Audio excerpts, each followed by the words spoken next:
Ready? So onward to book 33. So what do you Yes. got for today, Chris? Book 33 is Surely You Are Joking, Mr. Feynman. It's The Adventures of a Curious Character by Richard Feynman. I think you know who Richard Feynman is, but if you don't, Yes, I do. uh, I do know who he is. I just have not read that book. I have it fair. in my library. I just haven't read it.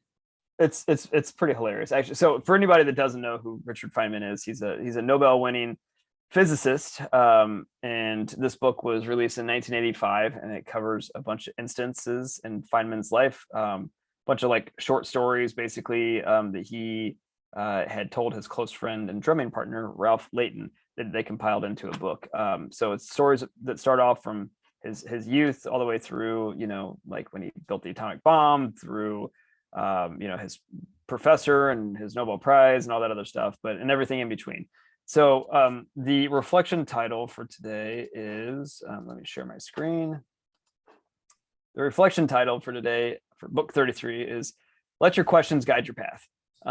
So what I mean by that, Richard Feynman, like, this was a really, really, really fun and interesting book. I was not expecting to be, I don't know what I expected with this book, but I was not expecting what I got out of it. This guy is just the most curious dude and I've ever heard of. Like, I mean, he like questions and challenges everything, and he doesn't just like question something and then move on. Like, when he gets like a question in his head and he really is into it, he like goes and investigates and goes down that rabbit hole as far as he can go, and his mind just opens up a wormhole of all these other questions and questions and questions. And it doesn't matter what it is, whether it be physics, whether it be picking locks. Like, at one point in time in his life, he just for fun decided he wanted to learn how to pick safes and locks, just to figure out how, if he could unlock the combos of all these things, and he got like super good at it and played pranks on all of his friends. Or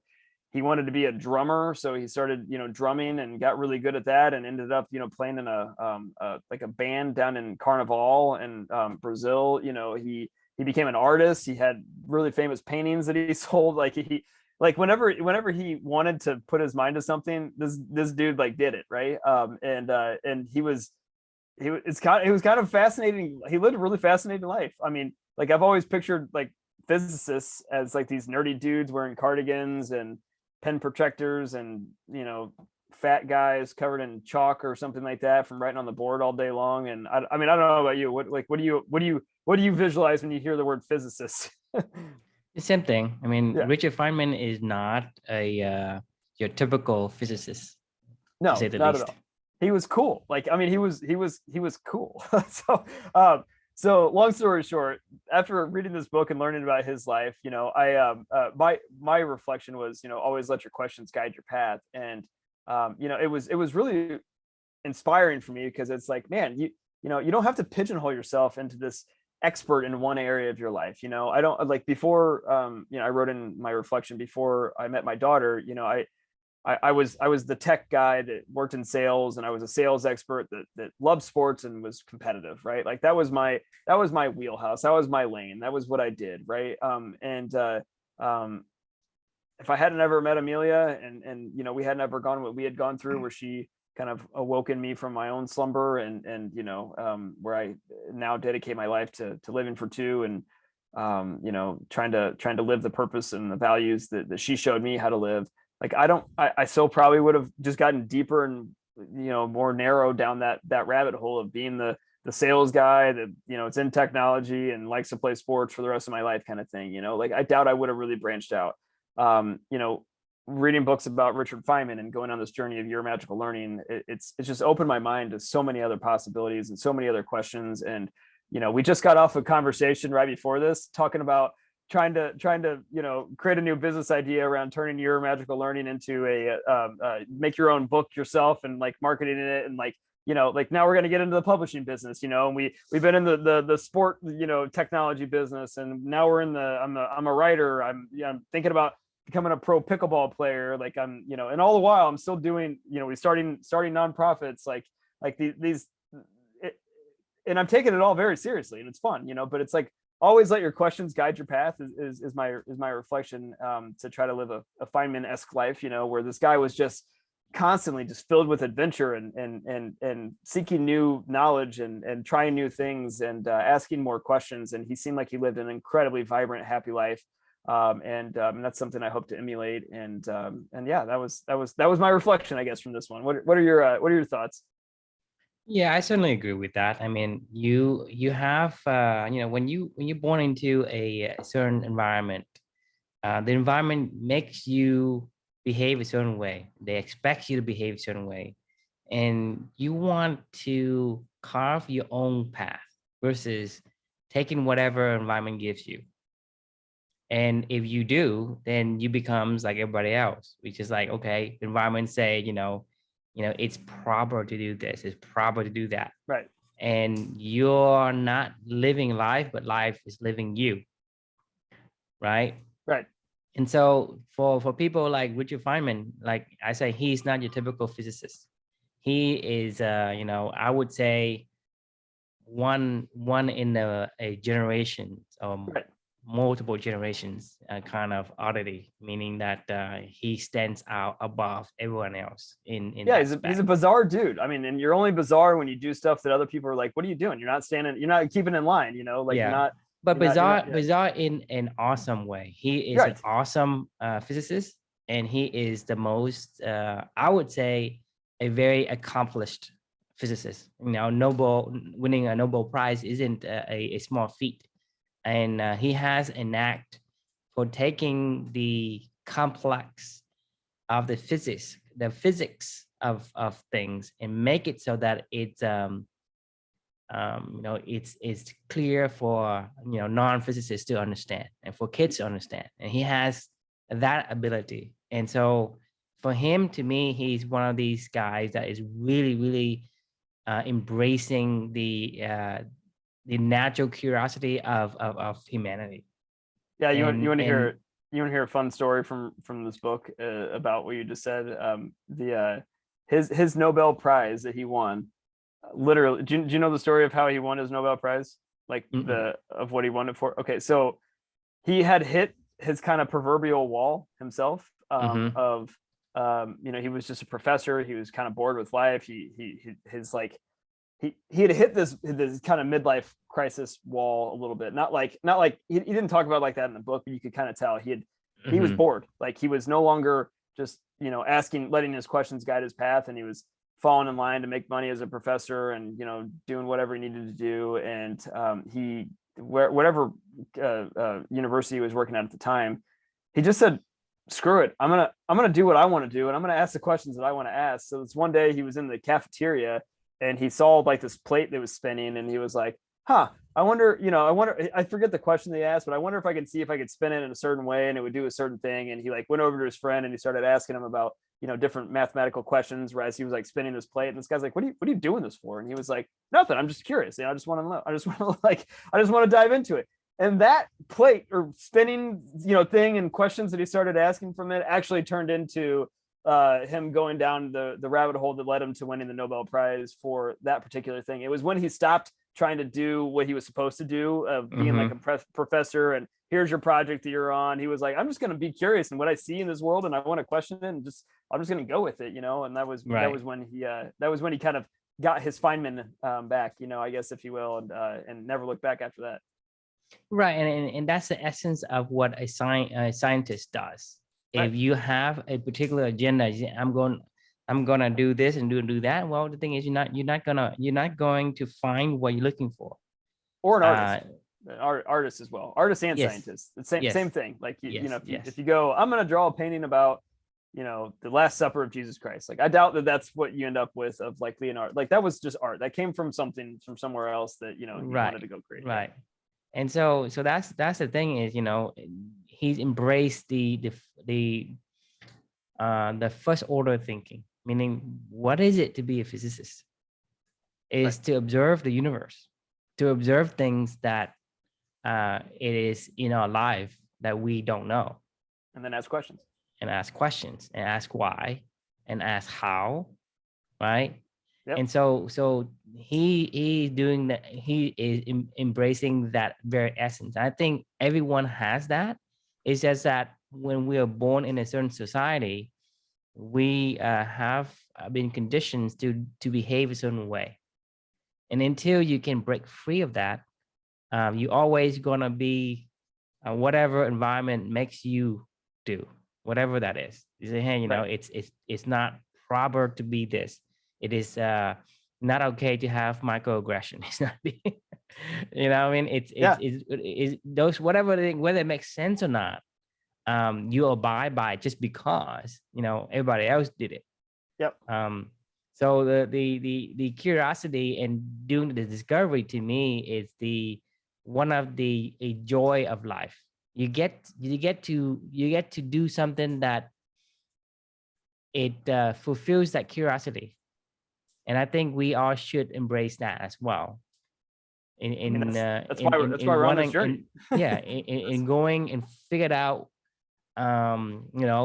what new things that can I try.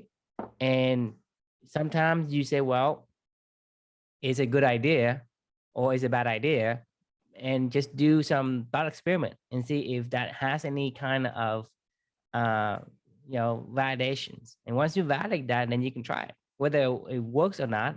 And to me, it isn't the point. To Right. me, it's about the trying. The more you try, the more likely you're gonna have the success, right? You're Yeah. gonna try 100 things, 99 of them may fail or may not have the right the expectations you have for the outcome, but maybe one of them will, or maybe the failure will give you insight to something else. 100%. And Yeah. so you have to follow that curiosity of a human nature Right. to have a fulfilled life. Otherwise, you are no more than a cog, a cog wheel in a machine. Right. You're no more than a battery for the planet Earth to continue to rotate. Right.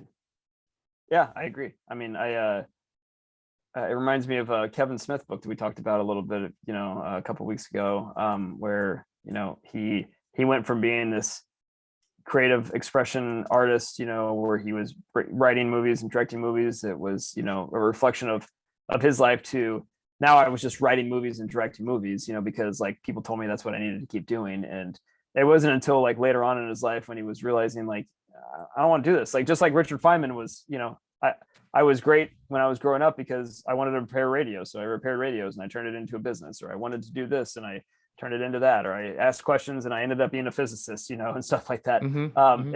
It was when he was forced to be a physicist, when he was forced to go and teach every single day and to walk the line and to do what a physicist does, is when he was like, I'm done with this. The same thing with like Kevin Smith, when he was forced to be a director and a writer, and he was like, this isn't fun anymore. This isn't what I set out to do. I'm ready to go ask new questions and express myself in new ways and solve new problems, and it's just a great reminder that like you don't have to be what you are every single day. Like you can change, ask a new question and go figure it out. Let your values be your compass, and then let your questions guide the way.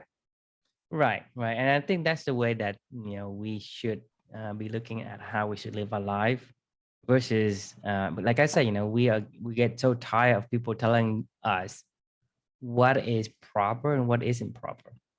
And you look at a lot of people that have becoming like great contributor to society and changing the landscape of humanity is because they did something kind of silly, in a Right. way. And you look at like Twitch, right? Twitch is a unicorn, $1 billion company.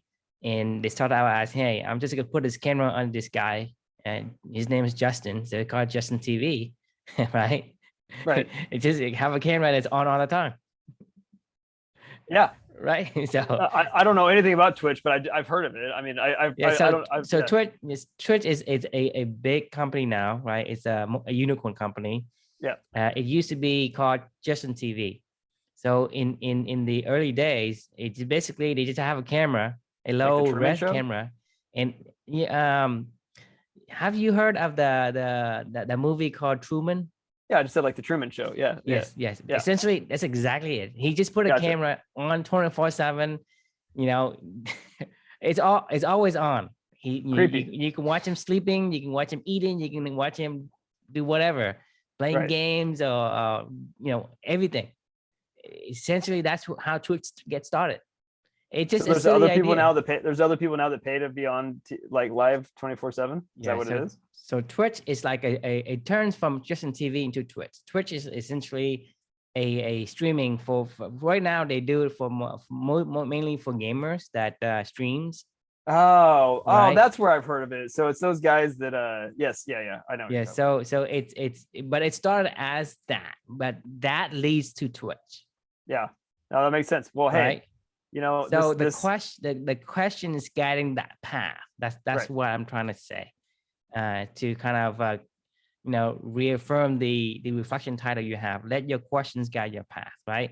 You say, Yeah. well, what happened if I put a camera and show everybody every single minute of every day that so it's True TV. It's called Justin TV because the guy's name's Justin. Yeah, so true. What would happen if everybody read 52 books in a year and then wrote a reflection about it, and then they turned it into their own little personal book? Right. That's the thing is you need to do the mental exercise, go through the simulations, try it out. Like I say, go find people and ask them that and see what the question leads next. Yeah, I mean, I agree. I mean, It's not to say no. It's to say, well, what's the question's gonna ask you to do next? Which is say, okay, right now, the question would be, well, would people want it? That's the question. Is it people, well, let's pose the question at the end of this. If anybody ever watches this, would you want, and instead of not just what new path can your questions help you to discover, how about this? Would you want your own personal book of your own personal reflections of a year of magical learning for yourself, bundled up nicely on your coffee table to share with your friends, and to talk about, I read 52 books in a year, and here's what I learned, and I'd love to share this. You can give it to your kids, you can give it to your spouse, you can give it to your in-laws, you can give it to whoever you want to give it to, or just read it for yourself and remember, all the fun stuff you learned over the course of the year, and maybe start a new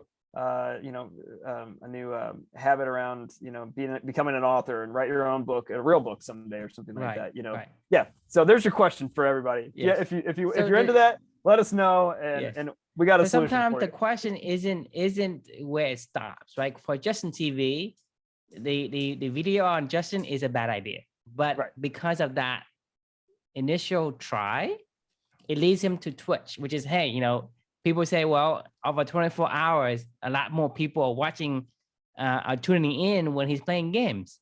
Right.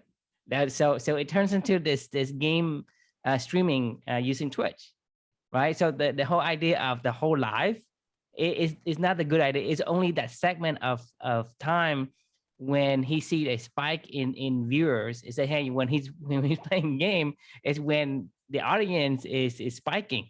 Right. And so I say, well, maybe that leads me to the next thing, right? So maybe they are more interested in watching me play games than just watching me sleep. Makes sense. Right? Yeah. There you go. So it may be maybe not the book like the way you imagine. It could be something else, but this is a stepping stone.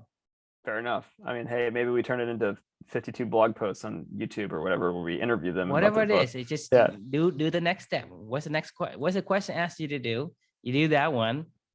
Yeah. Figure out the answer to the question, and then ask the next question. I'm in. Let's do this. Question away.